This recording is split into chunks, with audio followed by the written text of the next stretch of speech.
शायरिस्तान official की बाज़ समाअतों को आदाब।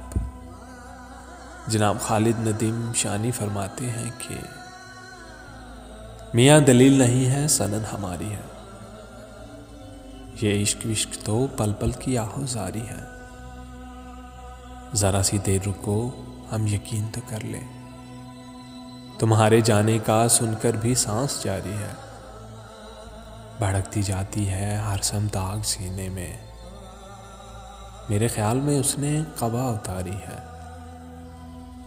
तवील शब के किसी आखिरी किनारे पर हमारी आस की किस्मत की रोज़ हारी है।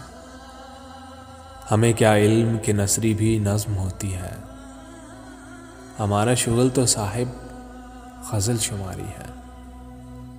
हमारे लोग भला बेशऊर क्यों कर हैं, इन्होंने ज़ीस्त के परछे में नकल उतारी है।